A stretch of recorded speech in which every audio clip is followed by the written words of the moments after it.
A terceira temporada de One Punch Man começou logo após a cagada do nível dragão, que foi o tal duelo da Centipede ter sido espancado. A Associação de Heróis fez uma reunião importante com os cabeças da parada, mas a galera não tinha força nenhuma. Sobre o Elder Centipede ter sido esmagado, geral acreditava que quem fez o serviço foi o King. Além disso, o papo sobre o caçador de heróis Garou também estava incomodando. Se o caçador de heróis aparecesse de novo, a associação ia dar um alerta de desastre de nível dragão. O Bang falhou feio em eliminar o Garou, mas ele causou um non suficiente no moleque. Por isso, achavam que a chance do Garou se juntar à associação de monstros e atrapalhar o plano era nula. Uns bocudos pediram para chamar o herói Rank 1, o Blast, alegando que ele é o top de linha, mas quase não aparece para lutar. O City explicou que o cara não curte receber ordens, ele só faz o trabalho de herói na hora que ele quer. Mas se a humanidade precisasse mesmo dele um dia, ele ia aparecer. Nessa hora, o velho patrocinador ficou puto e exigiu que eles fossem resgatar o filho dele na hora. Já tinham se passado 24 horas e nada de ação. O responsável, o Sekingar, garantiu que ia salvar o filho do coroa e pediu para ele não esquecer o nome dele. Ao mesmo tempo, lá fora, 3 heróis Rank S foram chamados para preparar o plano de ataque. O Child Emperor ainda estava tentando descobrir a localização do QG da Associação de Monstros. Ele achava que seguindo os túneis subterrâneos que o Elder Centipede tinha usado, talvez conseguissem achar. A Tatsumaki, a baixinha, perguntou por que eles não nivelavam a Cidade Z para achar logo, já que os monstros deviam estar escondidos na Cidade Fantasma. O outro herói pediu para ela ter cuidado, já que tinham reféns. A Tatsumaki estava pilhada para acabar logo com tudo. Mesmo avisada de que os inimigos eram fortes dessa vez, ela estava super confiante. O Sekingar mostrou uma imagem do Metal Knight falando que ele estava investigando sozinho, passando por cima das ordens deles e indo direto para a Cidade Fantasma. O motivo era simples, em batalha ele nunca tinha perdido. Mas o sinal desse herói foi cortado, por isso eles tinham que agir com muita cautela. Ninguém sabia se o Metal Knight tinha sido detonado ou não. Lá fora, o Atomic Samurai e seus 3 discípulos também estavam loucos para achar a associação de monstros. O Super Alloy Black Luster pediu para eles se acalmarem por causa dos reféns. Ele sentiu o cheiro de sangue e perguntou o que eles tinham aprontado. O samurai e os alunos tinham passado o dia anterior rondando montanhas e cavernas caçando Kaijin. Que pena que não acharam nenhuma pista importante sobre o esconderijo da Associação de Monstros. Por enquanto, o Atomic Samurai mandou os 3 discípulos descansarem para se prepararem para a grande briga que vinha por aí. Nisso, o Sweet Mask chegou. Ele estava incomodado, achando que só tinham chamado a Nata. Para ele, os 3 discípulos do samurai não tinham nada que tá ali. O Sweet Mask provocou o Atomic Samurai, dizendo que se quisesse fazer um piquenique com os moleques, que fosse para outro lugar. Os fracos só devem brigar com os fracos. Se morrerem rápido, beleza. Mas atrapalhar os outros não é legal, mandou ele. O Atomic Samurai não curtiu a provocação e perguntou por que o Sweet Mask estava no meio dessa treta. Ele explicou que uns Kaijin tinham invadido e estragado tudo durante uma performance dele. A discussão esquentou e os discípulos do samurai falaram que iam proteger o ídolo para ele ficar tranquilo. O Sweet Mask não acreditou que alguém podia duvidar da capacidade de luta dele. Ele se gabou de ser ainda mais forte que o Atomic Samurai. O samurai ficou roxo de raiva e os discípulos tiveram que segurá-lo para não dar ruim. Mudando a cena, lá na prisão, o Puri Puri Prisoner tinha sido solto porque o mundo precisava dele. Isso era uma medida especial, fora da lei. Todas as ações dele antes eram ilegais. Apesar de odiar o jeito que a Associação de Heróis era conivente com ele, dessa vez era exceção. Pediram pro Puri Puri ir lá fora lutar e dar um jeito no gato que tinha causado um baita prejuízo no lugar. Muita gente tinha virado monstro e sido levada. Tranquilo, pode deixar comigo, vamos descansar, ele respondeu. De volta ao Child Emperor, ele ligou pro Metal Knight dizendo que sabia a localização do inimigo. Por que não fala logo pra todo mundo? Perguntou. O outro disse que a escolha dele era melhor e que não ia seguir ordem de ninguém. O Child Emperor perguntou mais sobre a armadura do Metal Knight. Ele descobriu que na última batalha, o Kaijin chamado Orochi tinha destruído ela com um golpe só. E nem o mecanismo de autodestruição funcionou. O Metal Knight disse que não tinha medo da Associação de Monstros. O que o preocupava eram outras forças que estavam à espreita, esperando a defesa da humanidade vacilar para agir. Ele aconselhou o garoto a ter cuidado e não confiar em ninguém, porque se ele quisesse fazer justiça, bastava ele sozinho. Lá na frente, o velho Narink contratou uma equipe de soldados para achar e salvar o filho. Para ficar tranquilo, ele deu a eles as armas mais novas. Ele prometeu que os netos dos soldados iam ter dinheiro para esbanjar, contanto que trouxessem o filho dele de volta. Ao mesmo tempo, o Zombie Man percebeu algo estranho e estava investigando. A Fubuki estava indo na casa do Saitama para recrutar membros. Uma tempestade tinha acabado com o grupo dela antes, então ela precisava de gente nova na hora. Assim que ela bateu na porta, foi o Bombi que a convidou para entrar. Lá dentro tinha herói Rank S descansando depois da luta com o Elder Centipede.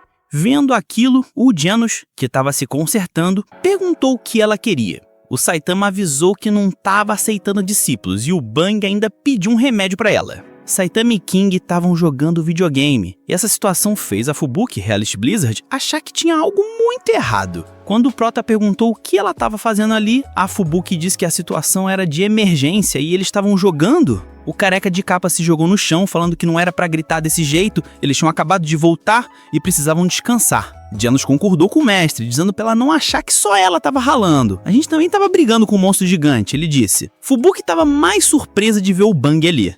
Achava que só o King já era suficiente. O Bang disse que estava cansado e pediu para descansar um pouco na casa do Saitama. O Bonvi falou que estava com dor no joelho, fazia tempo que eles não usavam a técnica combinada, então o tranco foi forte. A Fubuki entendeu, mas o que não batia era a atitude displicente do Saitama. Ela achou que o careca estava só fingindo calma, mas que no fundo estava preocupado. Ele disse, eu tô normal, e perguntou pro King por que ela estava com raiva, mas o amigo também não soube dizer. A Fubuki pediu uma reunião de emergência com os heróis classe S.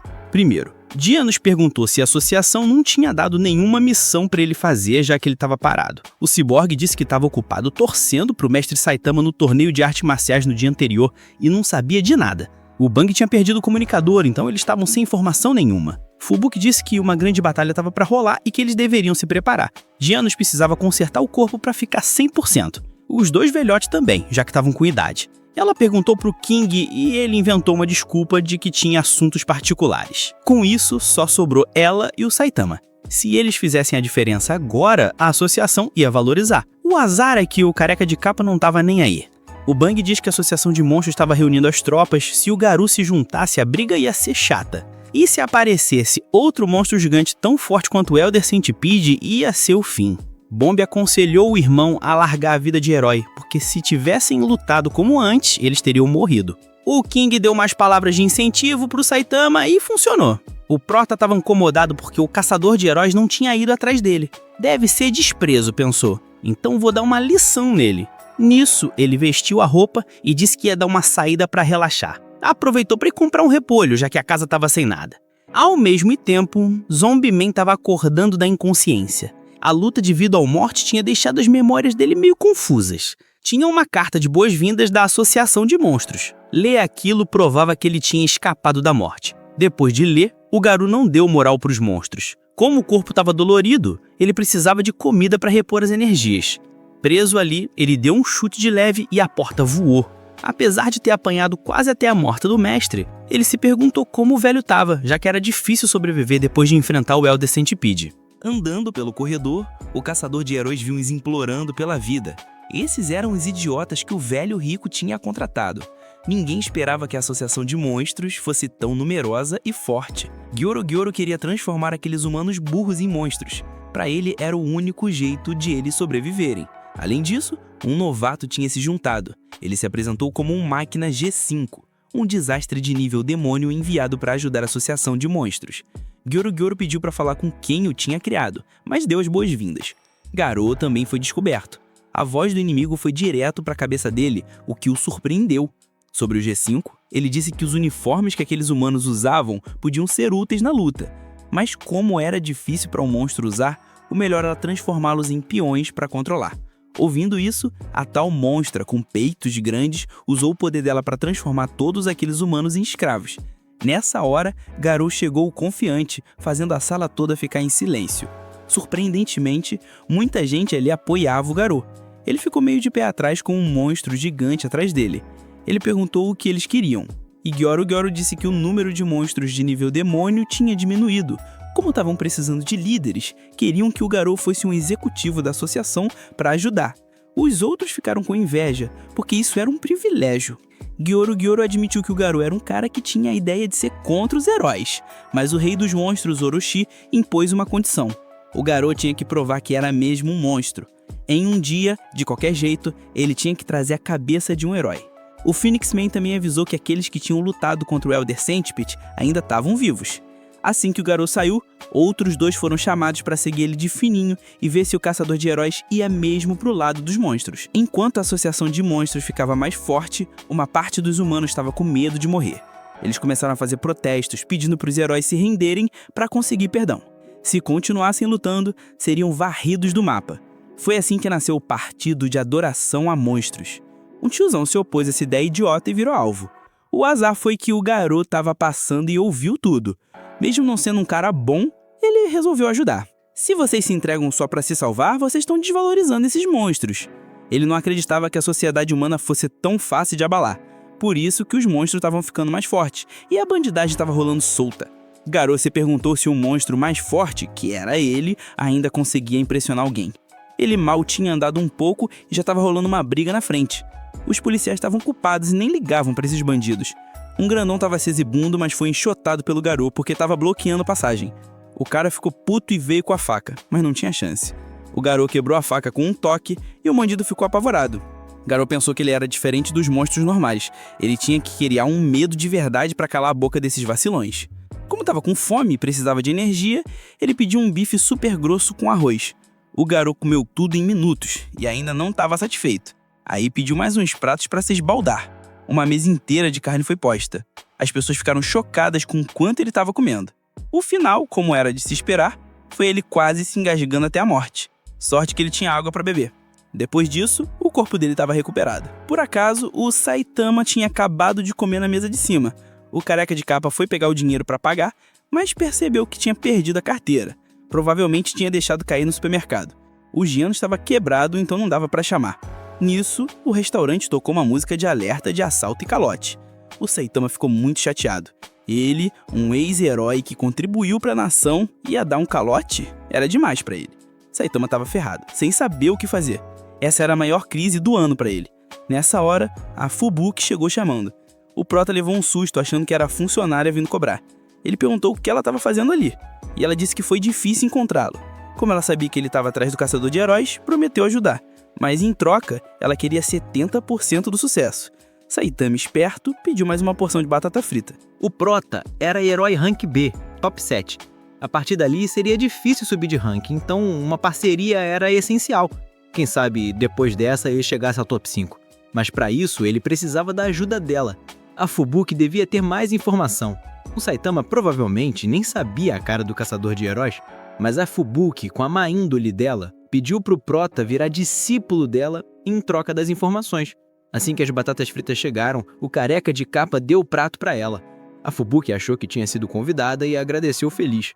Vendo que o peixe tinha mordido a isca, Saitama deu uma risada de psicopata. Fubuki viajou, achando que ele estava feliz de trabalhar para ela. Então ela achou que o Prota tinha entrado pro grupo dela. No segundo seguinte, o Garou saiu correndo do restaurante porque não tinha dinheiro. Mukoda achou que estavam falando dele e suou frio. Aproveitando a chance, ele fingiu que ia atrás do caloteiro. Quando a Fubuki o chamou de volta, ele disse que ela já tinha comido e que era para ela pagar. A moça ficou em choque, paralisada. Ela não esperava que o careca fosse tão buquerana. O Garou, depois de dar o calote, estava correndo para recuperar a força. Ele tinha aceitado a oferta de cura dos monstros, mas com a condição de trazer a cabeça de um herói. A questão era, matar um herói fazia dele um monstro? Pro Garou não, porque monstro, para ele, era uma existência que causava medo. Ele estava com dor de cabeça quando viu o menino Tareu, que era amigo dele, sendo intimidado. Vendo isso, o Garou rugiu para eles pararem. Os 3 moleques fugiram e o Tareu ficou chorando sozinho. O Garou perguntou por que ele estava chorando com aquela cara de coitada. Não admira que te intimidem. Mas é foda, coitado, pensou. O Garou cumprimentou o garoto por se encontrarem de novo por acaso. O menino chamou ele de tiozão e ele ficou puto. Eu só tenho 18 anos. Garou mandou o garoto para casa porque estava escurecendo. Tareu inesperadamente se desculpou por ter fugido da última vez, mesmo sendo salvo. Ele disse que tinha visto os heróis sendo derrotados lá dentro, mas ele estava do lado do Garou, achando que os heróis estavam errados, porque o Garou tinha se colocado na frente da casa para proteger ele dos tiros, e agora ele tinha ajudado a espantar os valentões. Tareu ia falar sobre justiça, mas o Garou tapou a boca dele porque o papo estava dando arrepios. Por coincidência, o Saitama apareceu e viu a boa ação do caloteiro. Por isso, o careca de capa resolveu perdoar o Garou dessa vez. O Garou ficou puto com a condescendência e quis brigar. Achou que o herói tinha vindo para acabar com ele. Ele perguntou o nome do herói e ele disse, careca de capa. Mas o Saitama falou tão baixo que o Garou não ouviu direito. Dane-se, se é herói, não importa o quão fraco, vai ser minha presa, pensou. O garoto disse que o cara não estava na revista, então devia ser novato. Ele perguntou se o garoto tinha dado calote de verdade. Se sim, era para ele não se meter mais, já que o careca de capa tinha perdoado. Essa frase feriu o orgulho do garoto. Não só a associação de monstros, mas até os heróis e as crianças estavam com pena dele. Depois de saber que o mestre dele estava vivo, ele se sentiu aliviado. Era muito estranho. Isso provava que ele ainda não estava decidido o suficiente. Por isso, ele não podia perder essa chance. O caçador de heróis atacou primeiro, querendo levar a cabeça do Saitama. Pro azar dele é que ele não sabia o quão forte o careca de capa era. Foi só encostar no ombro que levou um soco na cara. Saitama disse: "Beleza, eu tô indo nessa. Já que somos cúmplices, eu vou te perdoar." Mais uma vez, o caçador de heróis foi detonado em um piscar de olhos. Saitama ficou preocupado em ser dedurado, já que tinha uma testemunha. Mas quando ele perguntou pro Tareu se ele sabia quem ele era, o garoto balançou a cabeça negativamente. Surpreso, o careca pegou a revista do garoto para ver. E realmente, ele não estava lá. Totalmente desapontado, ele deu as costas e foi embora. O garoto acordou depois de um tempo desmaiado. O Tareu disse que o herói careca tinha dito que foi sem querer e tinha ido embora. Sabendo que tinha perdido, o caçador de heróis achou inacreditável. Ele perguntou detalhes da luta, e o garoto disse que o garoto tinha levado um soco num lugar sensível. Nessa hora, os 2 monstros que foram enviados para segui-lo apareceram. Eles disseram que o garoto não tinha feito nada que parecesse um monstro o dia todo. Por isso, tinham certeza de que ele não tinha pegada deles. Ouvindo isso, o garoto mandou o Tareu correr para casa rápido. O menino estava com tanto medo que não conseguia se mexer. O cara na frente dele era o Royal Reaper, famoso por sequestrar crianças e estava na revista de monstros. Vendo o medo dele, Garou tentou acalmá-lo. Os 2 monstros ficaram surpresos dele ter um amigo criança. O Garou pediu para eles não fazerem nada ali, mas não deu certo. O Royal Reaper não aceitava ele como monstro e queria eliminá-lo. Os 2 foram para cima, ameaçando cuidar do garoto depois. Vendo isso, Garou se preparou para a briga séria. Ao mesmo tempo, lá na associação de monstros, o Phoenix Man perguntou por que o Gyoro tinha mandado aqueles 2. Se era só para observar, mandar os mais briguentos era demais. Eles nunca obedeciam ordens e com certeza iam acabar matando o garoto. Especialmente o Royal Reaper, que tinha histórico de assassino maluco. Até outros monstros evitavam ele. O Gyoro disse que escolheu ele para forçar o garoto a evoluir. Era o primeiro teste dele, e se ele hesitasse, teria que ser destruído física e mentalmente primeiro. Quando ele experimentasse o horror de um monstro de verdade, ele mudaria. O Phoenix Man perguntou que tipo de monstro era o Orochi. O outro disse que o rei dos monstros também tinha sido humano, como o garoto. Depois de inúmeros fracassos e sacrifícios, ele virou a criatura suprema. E como o Orochi foi criado por ele, eles podiam transformar o garoto em um segundo Orochi se fizessem do jeito certo. Mudando a cena para o Zombie Man, ele tinha acabado de investigar o macaco robô. Ele achou que o QG dele estava lá dentro e começou a agir. Do outro lado, Garou tirou as ataduras, pronto para lutar. Os 2 monstros deram uma chance para ele atacar o garoto. Se ele fosse o monstro, não teria humanidade, diferente de como ele tinha agido salvando o menino. Prove isso. Só assim você pode se juntar à associação de monstros, eles disseram.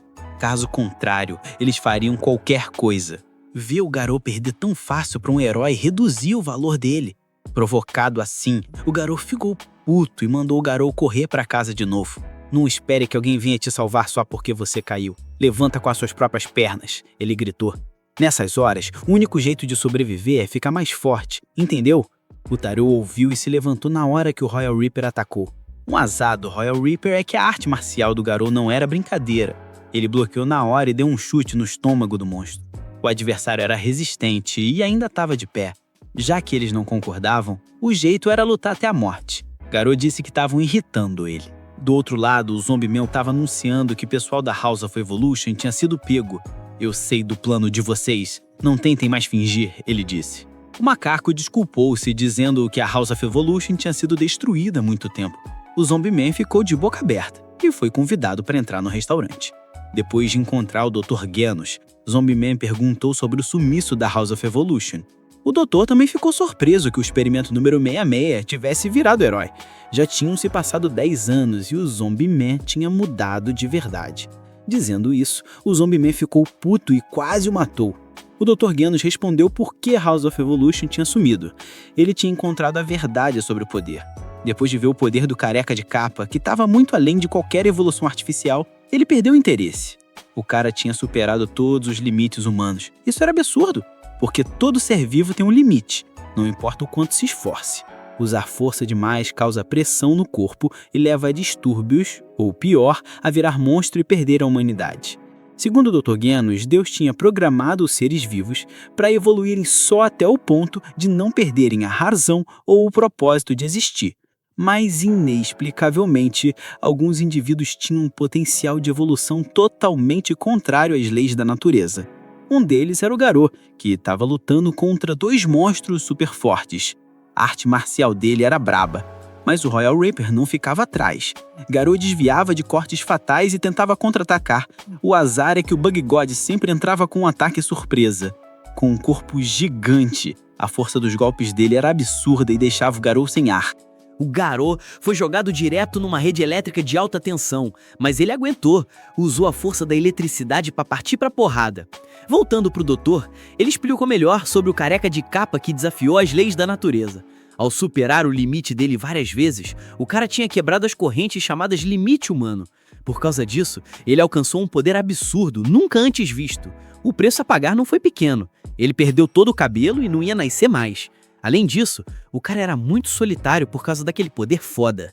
Depois de derrotar o guerreiro mais forte do doutor com um soco, a expressão do Saitama continuou a mesma. Isso provava que ele estava entediado com a vida, já que não tinha adversários. O Zombie Man achou que o doutor estava maluco de tanto estudar e disse que ele conhecia algumas pessoas que tinham superado o limite. Genos afirmou que o careca de capa tinha um poder de outro nível, muito além da imaginação. As mãos dele ainda estavam tremendo ao contar. Se um humano vira monstro, geralmente é por uma vontade psicológica de mudar ou alcançar algo. Já os heróis são pessoas com poderes incríveis, mas que precisam treinar e se esforçar para chegar onde estão. Mas existia um outro tipo, anormal e inacreditável. Um cara que parecia comum, mas com esforço, chegou ao auge do poder e abriu a porta do limite. O doutor achou engraçado a pequena ambição que ele tinha antes. E talvez o Zombie Man entendesse mais tarde, já que ele era da Associação de Heróis. Voltando para a luta tensa do Garou, ele pensou que aqueles dois não eram nada comparados aos heróis classe S que ele já tinha enfrentado. O Bug God teve que admitir que o humano estava mandando muito bem. O Royal Reaper disse que não ia mais brincar. Garou gritou que estava lendo os movimentos deles. Agora, vocês não vão acertar num golpe. Assim que ele falou isso, a monstra de lama que ele tinha atacado antes apareceu. Ela ainda estava puta pelo ataque anterior do caçador de heróis e queria dar o troco. Garou perdeu a calma quando viu o Tareu ser pego e levou um corte nas costas do monstro. Os dois continuaram soltando golpes fortíssimos para tentar derrubar o Garou. Quando o Garou estava quase morto, o Bug God o impediu, porque eles tinham ordens para não matar. O Royal Reaper parou, satisfeito com o corte, mas não sabia se o Garou tinha sobrevivido. Por isso, eles deixaram o corpo dele lá e voltaram. De volta ao apartamento aconchegante do Saitama, o Diano estava curtindo ver o King jogando videogame. Depois de passar de fase algumas vezes, o King ficou satisfeito, mesmo sem entender nada. Ele achou que ainda estava muito fraco para entrar na briga virtual do Mestre Saitama. Já era tarde e os dois velhotes acharam que não iam achar o Garou lá fora. King ficou preocupado com o Saitama caso ele caísse na armadilha dos monstros. Nisso, o careca de capa chegou, dizendo que teve um problema chato, mas o mais importante era que eles fossem embora porque a casa estava muito apertada. O discípulo perguntou sobre as manchas de sangue e o Saitama disse que era de monstro, não do caçador de heróis. A área estava cheia de monstros como sempre, então ele deu um jeito neles. E outra coisa importante, eu perdi a carteira, ele disse, e falou que tinha uns 6.000 ienes lá. O Bang achou que era pouca coisa. O careca de capa lembrou que tinha esquecido o saco de repolho no restaurante. Janus se ofereceu para ir buscar, mas o Bang o impediu porque o corpo dele ainda não estava 100%. Nisso, a Fubuki chegou dando bronca neles. Vocês se divertiram, hein? Especialmente o Saitama por ter deixado ela pagar a conta. Ela ainda trouxe o repolho, o que deixou o careca de capa agradecido. A Fubuki exigiu desculpas, porque nenhum homem deixa uma mulher pagar a conta. Ela disse que o Protar estava devendo um monte para ela e que ia ter que obedecer. Janus ficou preocupado que ela estivesse grudando no mestre para virar discípula. Se fosse assim, o Saitama ia ficar mais cansado e ele tinha que impedir. Nessa hora tocou um alarme de emergência. Como ninguém estava recuperado, se rolasse uma briga com um monstro nível demônio, ia ser o fim. O único que podia lutar era o King, e o Janus empurrou o King para fora para ver o que estava rolando. Quando ele abriu a porta de novo, ouviu o barulho do motor do King batendo sem parar e o visitante estranho. O Dr. Kusseno foi lá porque estava preocupado com o Genos. Ele tinha acabado de consertar o Cyborg e recebeu um pedido de ajuda. Mesmo com os upgrades e o aumento de poder de fogo, o Genos ainda perdia. Mas ele estava feliz, porque o importante era ele estar vivo, não ganhar. De passagem, o doutor foi apresentado ao Saitama. O velhote disse que estava feliz por Genos ter um professor incrível como o Protra. O Saitama ia falar mais umas coisas, mas o careca pediu para todo mundo vazar. Genos lembrou o doutor de resumir o que tinha que falar em 20 palavras. Ouvindo isso, Kusseno deu uma caixa de carne de primeira de presente. Com a carne, o careca de capa ficou feliz na hora e mudou de atitude, convidando o doutor para entrar. A Fubuki percebeu isso e ficou de cara. Ela não esperava que o Saitama fosse assim. Para evitar que a galera ficasse para comer de graça, o careca de capa mandou todo mundo embora. Ao mesmo tempo, na Associação de Monstros, o Royal Reaper avisou que o Garou era um produto com defeito e que tinha matado ele. Gyoro sabia que eles estavam mentindo e exigiu a verdade. O Bug God disse que o Garou era só um cara meia-boca que se dizia monstro. Um cara desses podia atrair a organização a qualquer hora, então não valia a pena. Ouvindo isso, Gyoro não deu bronca. Vocês se machucaram bastante, então. O Garou devia ser forte, né? O Royal Reaper teve que admitir que se tivesse sozinho, não teria voltado inteiro. O garoto Tarel também foi levado para lá, mas estava preocupado com o Garou. Como ele não tinha valor, o Royal Reaper tinha ordens para dar um jeito nele. O monstro achou que podia deixar o garoto ali e usá-lo para brincar de vez em quando. Gyoro avisou que não tinha muito tempo porque os robôs espiões da Associação de Heróis estavam se aproximando do QG. Finalmente, os heróis classe S que eles estavam esperando iam ser mandados, então era para se prepararem. Os outros monstros estavam discutindo sobre escolher adversários à altura para brigar. Cada um tinha um desejo diferente. Alguns muito fortes estavam esperando para lutar contra os heróis classe S.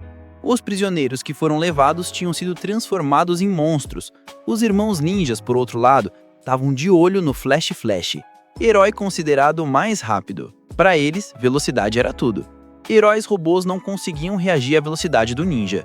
Os dois estavam treinando loucamente e falando sobre os spares. Mas isso não era problema. Era só matar eles rapidinho antes que ativassem os poderes. Nessa hora, o Tarel tinha sido levado pelo Royal Reaper.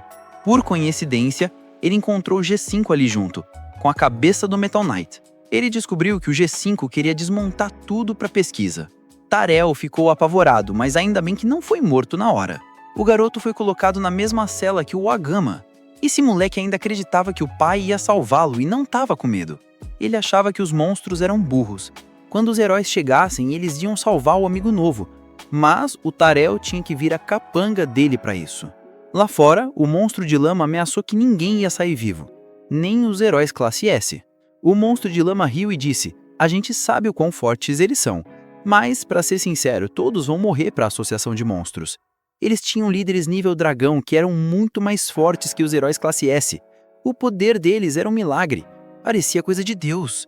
Entre eles se destacavam o Black Sperm, o Homeless Emperor, ou um cachorro gigante com poder de destruição indescritível. Além disso, tinham muitos outros caras fortes. Como vocês humanos podem ganhar de caras assim? A Tall King vai morrer nas mãos deles ou do próprio Rei dos Monstros", disse ele. Do outro lado, o Garou que era dado como morto começou a se mexer. Na mente dele só passavam as imagens da dor que ele sentiu depois dos golpes dos dois monstros.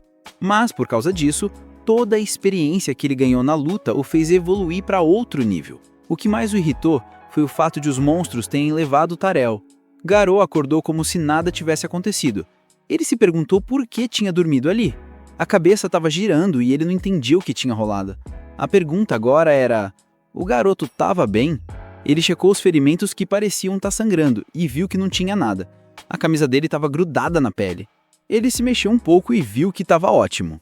Os músculos dele ficaram tensos e o olhar ficou frio, querendo se vingar do que os dois monstros tinham feito. Mudando a cena para a Associação de Heróis, o Child Emperor ainda estava tentando achar o QG da Associação de Monstros. Sekingar perguntou se ele tinha achado porque a Tatsumaki estava apressando. O Child Emperor perguntou se os heróis Rank S estavam todos lá. Ele descobriu que o Tank Top Master e o Metal Bat estavam no hospital. O Drive Knight estava sumido e sem contato. Além disso, alguns tinham se recusado a participar do resgate. O Zombie Man estava a caminho e o King e o Bang também. o Charge Emperor de repente falou sobre o ciborgue Genos. Ele suspeitava que a origem do garoto era meio obscura. O Genos tinha registrado o endereço dele na cidade fantasma da Cidade Z, que era onde a associação de monstros estava. Para evitar informantes ou riscos, o Child Emperor pediu para tirar o Genos da operação, simplesmente porque as informações sobre o inimigo estavam muito vagas, e se eles revelassem a força deles, seria o fim. Além disso, o Genos era novato e não tinha reputação suficiente para confiar. Na verdade, isso era em parte porque o Child Emperor ouviu o conselho do Metal Knight. Sekingar reconheceu que era uma decisão inteligente. A operação de resgate não podia falhar ou ter erros. Não parando por aí, o Child Emperor ainda pediu para tirar o Bang da equipe. O motivo era que ele deixou o garoto escapar. Talvez ele ainda tivesse pena do ex-aluno. O garoto estava sendo considerado inimigo agora. Por isso, o garoto não queria o velho na missão. O único que dava para confiar era o King. Sekingar teve que reportar isso para o City. Ele ficou chocado por Genos e Bang terem sido cortados da missão. Em vez disso, ele queria escolher alguns heróis rank CAA com boas habilidades para ajudar. O velho se opôs a usar heróis de rank baixo como sacrifício. Sekingar disse que essa luta já estava tensa desde o início e que não tinha certeza se alguém ia voltar vivo. Eles são heróis, às vezes tem que se sacrificar, ele disse. City perguntou o que ia acontecer se o número de heróis diminuísse ainda mais. Ele era o responsável por lidar com a profecia de que a Terra ia estar em perigo no futuro. Por isso ele precisava guardar os heróis para se prepararem para um desastre futuro. Sekingar achou que a profecia se aplicava à associação de monstros. Eles eram uma ameaça que ia colocar a Terra em perigo. Por isso, esse era o maior teste para a associação de heróis. Se eles passassem, não precisariam mais temer a profecia. Resumindo, ele ainda era o responsável pelo resgate dos reféns. Ele avisou o City para não tentar ligar para o Genos ou Bang. Voltando para a casa do Saitama, estava rolando um hot pot para 7 pessoas. Todo mundo estava ansioso pelo momento em que a carne de primeira ia ficar pronta. O careca de capa estava puto. Ele não entendia por que eles estavam se jogando na comida que era presente dele. Assim que a carne ficou pronta, a briga entre os fortes começou. A Fubuki usou o poder psíquico para jogar todo o caldo e a comida para cima. O caos foi total. Ela controlava a comida boa para ir para o lado dela. Genos tentou impedi-la, perguntando o que ela estava fazendo com a carne do mestre dele. Ela deu bronca nele por ser homem e brigar com uma mulher. O velho Bang estava rápido como sempre, pegando todo o tofu e botando no prato dele. O careca de capa estava muito irritado e perguntou como eles conseguiam ficar ali comendo hot pot numa boa. Eu mandei todo mundo ir embora, ele disse. Fubuki virou e mandou o Bomb para longe, que nem tinha pego um pedaço ainda. Ela desprezou o irmão do Bang, porque ele não era herói. Mas mesmo assim ela permitiu que ele se juntasse ao grupo Fubuki se ele fosse obediente. O Genos pilhado ia transformar todo mundo em cinzas, mas o Saitama impediu. O doutor pediu para ele não ficar com raiva. Ele ficou feliz de ver que o Genos tinha amigos comendo hot pot com ele. O ciborgue disse: doutor, na verdade ninguém aqui é meu amigo. O velho achou que os heróis deviam ser amigos. O Genos respondeu que cada um cuidava da sua vida. Sabendo que o Dr. Xena era o criador dos equipamentos top do Genos, a Fubuki convidou ele para o grupo também. O Genos ficou tão puto que as partes robóticas dele começaram a pegar fogo. Ele mandou ela ser respeitosa com o doutor, senão ia virar cinzas. O Bang perguntou pro Saitama como ele ensinava o discípulo. O cara que é de capa disse: ensinar? Eu nem sei como. Falando sobre o dojo do Bang, que sempre foi baseado em força, mas nunca formou ninguém brilhante. Assim, as 7 bocas agora eram só 6, porque o King desmaiou de tanto apanhar. Saitama, não aguentando mais, pediu pra eles irem embora depois que terminassem de comer. Ele tentou acordar o amigo pra comer, mas ele não reagia. Saitama até pensou que o King tinha morrido. É foda, mas deixa pra lá. Ao mesmo tempo, o garoto tava rastejando pra entrada da associação de monstros. O ar frio soprava, mas ele não tava com medo. Lá dentro, Gyoro sentiu a invasão. Ele não sabia quem era, mas sabia que era um ser vivo e mandou alguns pra resolver, pra evitar problemas. Se fosse um monstro, era pra deixar entrar. Se fosse outra coisa, era pra matar. Na manhã seguinte, Saitama acordou e viu o King ainda deitado. King perguntou por que estava ali e o Saitama contou sobre a briga pela carne do dia anterior. Os outros tinham ido embora depois de comer. O King se desculpou por ter incomodado. O careca de capa pediu pro amigo que estava de saída jogar o lixo fora pra ele. A área estava silenciosa, o que deixou o King aliviado. A cidade fantasma tinha uma taxa alta de aparecimento de monstros, então os moradores tinham vazado. O estranho era que o King nunca tinha visto um monstro ali. Ele achou que era porque o Saitama tinha se mudado e eles estavam sumindo. Tipo uma casa que tem gato, os ratos somem. Mas eles costumam se esconder no telhado, no chão. King achou que os monstros faziam o mesmo. Lá fora as pessoas perguntaram como ele estava e ficaram assustadas, fugindo. Vendo tanta gente ali, King admirou o fato deles continuarem trabalhando normalmente. Mais tarde, quando ele chegou no apartamento, viu um funcionário da Associação de Heróis esperando. Os dois ficaram aliviados por finalmente terem feito contato.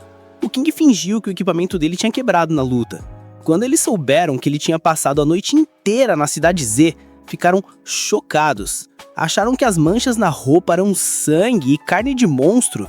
O King deve ter lutado a noite toda, mas mesmo assim, tinha que ir para a associação se juntar aos outros Rank S agora. Mudando a cena, o velho rico estava de cabeça baixa. Ele tinha mandado os mercenários, mas perdeu contato. Ele temia que nem os heróis conseguissem fazer nada contra os vilões. Sekingar o aconselhou a dormir. Como ele tinha dito antes, ele garantiu que ia salvar o filho dele. Era para confiar na associação de heróis. O velho disse que não sabia mais em quem confiar, já que até o Metal Bat Rank S tinha perdido. Agora não tem mais ninguém em quem eu possa confiar. Para salvar o filho, ele estava disposto a dar a fortuna toda. Nessa hora, os outros heróis Rank S chegaram.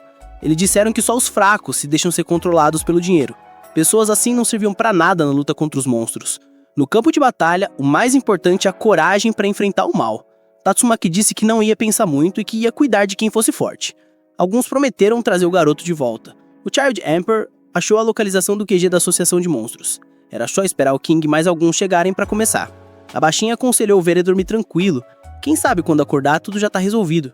A reunião entre os heróis Rank S começou oficialmente. O Child Emperor disse que ia distribuir um mapa da Cidade Fantasma. Tinha várias entradas pro QG da Associação de Monstros. Eles iam se dividir e atacar ao mesmo tempo. Alguém perguntou por que se reunir para depois se dividir. O Child Emperor achou que se concentrar num só lugar era mais perigoso, porque podiam ser varridos. Eles iam usar um rastreador para saber onde os aliados estavam. Dependendo da situação do refém, eles tinham que ser rápidos. Quem chegasse no refém tinha que resgatar na hora. Os membros de apoio iam ficar na superfície. Se os monstros se escapassem e subissem, era para mandar ver neles. Parecia um jogo de Whack-A-Mole, mas se eles invadissem as áreas residenciais, muita gente ia morrer. Sekingar disse que estava juntando heróis de rank baixo que fossem fortes o suficiente para eliminar um desastre de nível tigre. Tatsumaki exigiu que não chamassem a irmã dela, e se a Koyota se machucar, era para eles se prepararem. Eu tô aqui, não precisa se preocupar, ela disse. Ameaçado, Sekingar concordou na hora. Eu vou mandar a Fubuki ficar em casa. Nessa hora, na cela dos reféns, o Royal Reaper chamou o Tareu de repente. Ele queria brincar um pouco com o garoto antes de lutar contra os heróis. O menino ficou com medo e só sabia gritar por socorro. O Royal Reaper disse que os heróis só iam salvar o outro garoto. Era pra ele não ter esperança. Lá fora, os monstros enviados para pegar o invasor não acharam ninguém. Eles achavam que tivesse um monstro esquentado que tinha causado aquilo. Dentro da sala, o monstro começou a brincar com o Tareu. Mas dessa vez, o grito de socorro do garoto funcionou. O garoto atravessou a parede e o salvou. Sem hesitar, ele usou a técnica para cortar a cabeça do inimigo, que não conseguiu fazer nada. Vendo o garoto salvá-lo, o Tareu ganhou esperança. Garou agarra o Tareu pela mão e manda. Vamos cair fora daqui, é agora ou nunca. Eles metem o pé pelos corredores, mas qual é? 2 monstros chatos aparecem no caminho. Moleza pro garoto. Ele detona os 2 em um piscar de olhos, sem nem suar a camisa. Enquanto a fuga continua, o Tareu, nosso garoto propaganda do medo, começa a cansar e mal consegue continuar. Garo dá um esporro avisando que não tem tempo para descanso, pois eles já devem ter descoberto a localização deles. De repente, Tareu para. Ele encara Garo com os olhos cheios de água e solta o drama. Ele diz que outro garoto está sequestrado e que eles precisam voltar para resgatá-lo. Garo fica bolado na hora, nervosão. Ele tenta explicar pro Tareu que ele tá enganado, pois ele não é nenhum herói e não veio ali para salvar ninguém. Mas antes que ele termine de falar, Garo se cala. O rosto dele congela. Ele vê uma coisa gigantesca logo atrás do Tareu. É uma entidade preta e colossal, com 6 olhos, parada ali no maior silêncio. E quem é esse cara? É o Overgrown Rover, o cachorrão gigante, um dos generais mais sinistros da Associação de Monstros, no nível demônio. Garo, que já tá em pânico, mas tenta manter a calma, sussurra pro Tareu, que ainda não viu a parada. Chega pro meu lado, devagar, um passo de cada vez. Tareu, tremendo de medo, obedece, literalmente se encolhendo atrás do Garo. Garo sente um alerta de perigo absurdo apitando no corpo todo. Ele saca na hora que esse cachorro é casca grossa demais e que a última coisa que ele queria era meter a porrada em um corredor tão apertado. Garo fala baixinho com o moleque, pedindo para ele ficar totalmente quieto e não tentar provocar o bicho à frente. Os 2 começam a dar passos para trás, bem devagar, um a um. Para a sorte deles, o Rover fica paradão, igual uma estátua, com 6 olhos brilhando no escuro, mas sem se mover. Garou continua recuando, pensando que o cachorro não tá atrás deles e que se eles não demonstrarem intenção de hostilidade, vão ficar bem. Parece que eles vão conseguir escapar dessa sem precisar lutar. Assim que eles chegam em uma bifurcação do corredor, Garou relaxa. Ele diz que nessa distância eles estão tranquilos, mas meu amigo, é como dizem, o destino tem um senso de humor péssimo. Garou mal vira as costas e pá! 3 monstros param na frente deles. Temos o Showerhead, cabeça de chuveiro, o Super Mouse, rato gigante, e o Unihorn, cabeça de cone. O Showerhead já tenta dar um jato, mas Garou é muito rápido, já estava na cara dele e manda um soco potente que alinha o chuveiro antes dele tentar algo mais. O Unihorn começa a rodar o corpo como um peão, atacando nosso herói. Garou desvia com a maior tranquilidade e dá um chutão que joga o monstro na parede. Por trás, Super Mouse estava armando um soco, mas Garou recebe com o golpe da água quebradora de rocha, triturando a mão do monstro em pedacinhos. Os 3 caem no chão em choque. Showerhead solta: "Esse cara é muito forte." Tário, que estava assistindo de longe, fica de cara e diz que Garou ficou ainda mais poderoso. Os monstros se levantam e Super Mouse reconhece que Garou faz jus a um nome de caçador de heróis. Garou responde na maior frieza que está acostumado a enfrentar inimigos em maior número. Showerhead tenta provocar dizendo que os 3 juntos são um desastre nível demônio. Garou dá aquele sorriso macabro e solta: "Então eu devo ser no mínimo um desastre nível dragão." Os monstros ficam pistola com arrogância, dizendo que o nível dragão é só pros líderes e que Garou nem chega perto disso. Unihorn grita pra ele não ser ingênuo, dizendo que Garou vai morrer agora com o chifre mais duro do planeta. Unihorn ataca de novo, mas Garou desvia com a maior tranquilidade. A tragédia é que o chifre voador segue reto pelo corredor e acerta em cheio o Rover, que estava parado no escuro. Garou olha pra trás, na maior marra, mas logo sente a desgraça chegando. Ah, que merda, compliquei. Tário grita que a situação ficou preta e eles ouvem um grito de dor do Unihorn. Logo depois, um pedaço do braço dele cai na frente deles. Garou faz um comentário sarcástico, e eu pensando que era o chifre mais duro do mundo. Os outros monstros estão apavorados. Super Mouse diz que eles irritaram um dos altos escalões. Garou não ligou o nome à pessoa, mas os monstros explicam que a hierarquia deles é toda baseada em poder de destruição. Tário pergunta: "E agora? O que a gente faz?"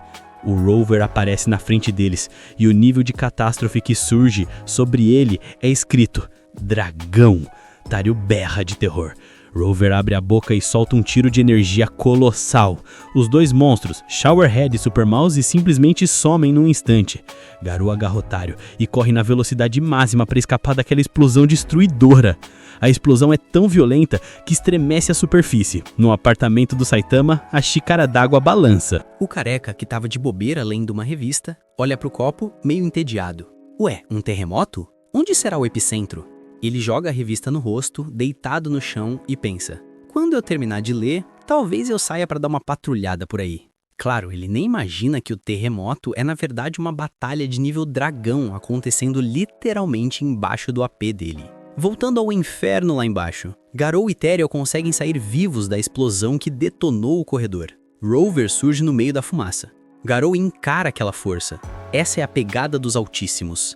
Esse é um nível dragão de verdade. Garou toma uma decisão difícil e grita pra Therial: "A gente se separa aqui, agora!" Therial fica parado, sem reação. Garou berra: "Qual é, cara? Vai ficar enmoscando? Anda!" O moleque começa a chorar e diz que sozinho ele não vai sobreviver. Garou responde que isso não é problema dele e que Therial vai acabar o atrasando e causando a morte dos 2. Ele finaliza: "Você já deu sorte, agora se vira." Therial cai no choro e sai correndo berrando. Assim que Rover vê o moleque correndo, ele aponta o tiro de energia na direção dele. Mas Garou se joga na frente para chamar a atenção do monstro. Ele grita: "Olha pra mim, seu cachorro! É comigo que você tem que brigar!" E parte pra cima do Rover com tudo. Obviamente o ataque não faz nem cócegas. Rover nem se abala, apenas olha pra Garou, que leva um susto daqueles. Rover atira a esfera de energia direto na cara do Garou. Garou pensa na hora: "Morri, fui de Vasco. Logo aqui nesse lugar esquisito? Eu queria lutar com heróis que parecem monstros? Nunca falei que queria lutar com monstros de verdade." Que vontade de tomar uma Coca-Cola. Eu nem terminei metade do que comecei, mas é o fim. A explosão arrebenta o chão debaixo dele e Garou cai em andares mais fundos. Rover olha pra baixo por cima Mas, no meio da fumaça, a silhueta de Garou ainda tá de pé. Rover fica chocado e começa a soltar uma chuva de tiros de energia destrutivos. Mas Garou fica muito mais rápido, ele começa a desviar de todos os ataques como um louco, correndo no meio dos escombros. Rover persegue ele pelas paredes, atirando sem parar, e as explosões causaram um segundo terremoto lá na superfície. Garou se agarra na ponta do entulho e grita, maldito! Ele salta direto pra cima da cabeça do Rover, gritando, toma essa, cachorrão! Garou acerta o soco mais forte que ele tem. Rover cambaleia, caindo no chão, mas levanta na mesma hora, como se nada tivesse acontecido. Garou cai no chão chocado, o golpe mais forte dele não fez nada. Rover aproveita, morde a perna do Garou, atira ele contra as paredes e o chão várias vezes e finaliza com mais um tiro de energia no rosto. Lá em cima, com um terceiro tremor, Saitama continua na maior paz, lendo a revista que treme em cima do rosto dele. O ataque final arremessa Garou para andares profundos e ele cai um amontoado de destroços em uma sala muito bizarra, com o chão e o teto cheios de olhos. Garou tenta se levantar. Cai fundo demais. Que droga, tenho que voltar para cima. Ah, não consigo me mexer. De repente ele ouve uma voz. Ora, quem chegou? Então você é o invasor. Vemos o Gyorgyorou sentado em sua cadeira. Ele continua. É espetacular. Você superou minhas expectativas, não morreu depois de tudo isso. Fico muito contente. Gyorgyorou, usando a sua força sobrenatural, remove as pedras de cima do Garou.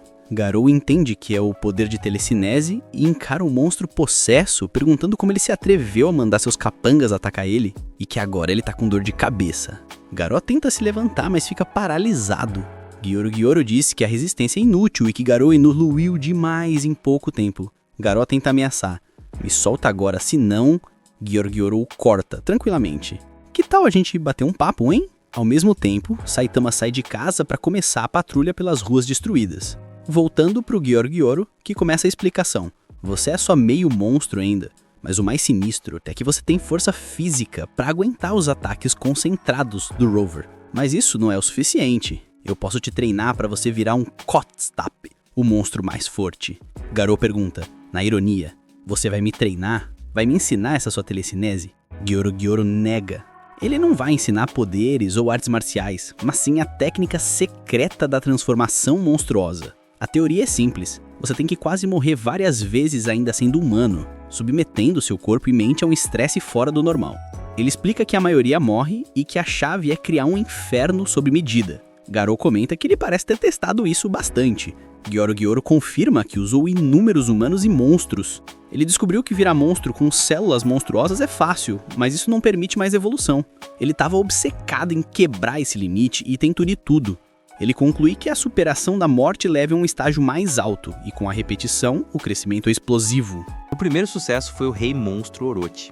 Gyorgyorou olha para Garou e diz, mas você tem potencial maior que o dele. Ele comenta que o confronto contra o King, o assassino de heróis, fez Garou quebrar uma barreira, e a transformação dele em monstro segue firme, ficando cada vez mais forte. Ele o tenta. Se seguir meu plano, pode se tornar um monstro como Orochi, ou até superá-lo. Vamos unir forças. Você pode ficar muito mais forte e juntos a gente varre todos os heróis da face da Terra. Eu realizo seus sonhos. Garou dá um sorriso de arrepiar. Não preciso da sua ajuda. Eu não quero nada com você. Gyorgyorou se irrita. Desde o momento que eu te vi, a opção de não deixou de existir. Garou responde que odeia quem fica olhando de cima e tem vontade de puxar eles pra baixo. Gyorgyorou zomba. É tudo papo. Você nem consegue se mexer. E aumenta a pressão, dizendo que o poder dele é superior ao das irmãs Tornado e Fubuki. Mas, a surpresa, Garou começa a mover a mão, bem devagar. Eu estou me adaptando, ele diz. Gyorgyorou fica chocado, como você está se movendo? Garou responde com um sorriso assustador. Quem sabe? Deve ser o que chamam de força de vontade. Gyorgyorou saca que a capacidade de adaptação no Garou é monstruosa e decide treiná-lo na marra, esmagando Garou com as pedras. Mas Garou não se rende, ele explode para fora das pedras e defende os ataques que vêm em sua direção.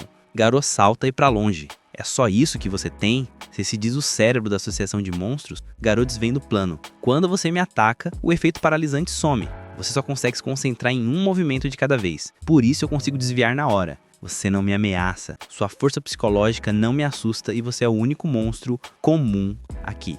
Você não tem moral para treinar um gênio como eu. Garou sobe uma pedra alta e declara, Que sorte a minha cair exatamente onde eu precisava. Se eu detonar o cérebro por trás da associação, o resto desmorona sozinho. Hora da caçada. Gyor, frio, diz que os heróis estão chegando e ele precisa guardar energia. Ele invoca Orochi para dar cabo do Garou. Os tentáculos de Orochi agarram Garou e puxam ele para baixo. Garou cai na sala principal, de frente pro Orochi. Gyor diz de cima pro Orochi não o matar, pois tem planos. Orochi arremessa Garou no chão. Garou levanta, sangrando.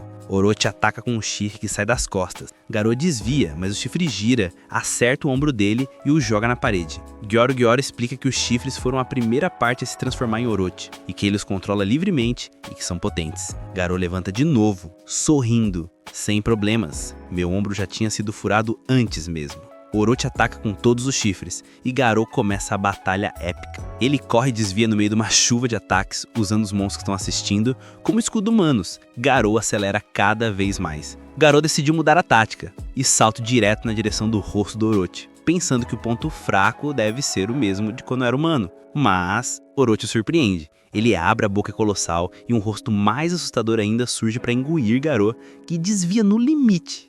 Aí, Orochi se transforma na forma verdadeira. O corpo dele se desfaz e surge um exército de dragões aterrorizantes. Garou fica de cara. Caraca, primeiro um cachorro monstro e agora um chefe de minhocas gigante. Os dragões soltam raios e fogo e o lugar vira um inferno. Gyor comenta que o Garou aguenta o calor. Orochi continua tirando fogo, depois solta um soco gigante. Acontece um milagre. Garou, com o corpo quase carbonizado, consegue defender o soco, mas a força o esmaga na parede. Gyor dita que Orochi é a forma máxima de vida e Garou deve se render, mas Garou levanta de novo. Eu sou um gênio, não caio na mesma 2 vezes. Eu vou te dar o terror que falta. Garou assume a postura do golpe da água quebradora de rocha. Vai com medo. Choque, o Orochi imita exatamente a mesma postura. Garou fica pasmo. Tá de brincadeira? Gyor ri, ele copiou suas técnicas só de olhar. Orochi diz, quer terror? Eu te dou terror. Garou sorri desafiador e parte para o ataque final contra Orochi, que usa o mesmo estilo de luta dele. Assim, termina o episódio, e se você chegou até aqui, não se esqueça de comentar a palavra que capá de careca, e não se esqueça de deixar seu like e amassar o botão de se inscrever e ativar o sininho, que é super importante. E sem mais o que dizer, o Rebobinando se despede.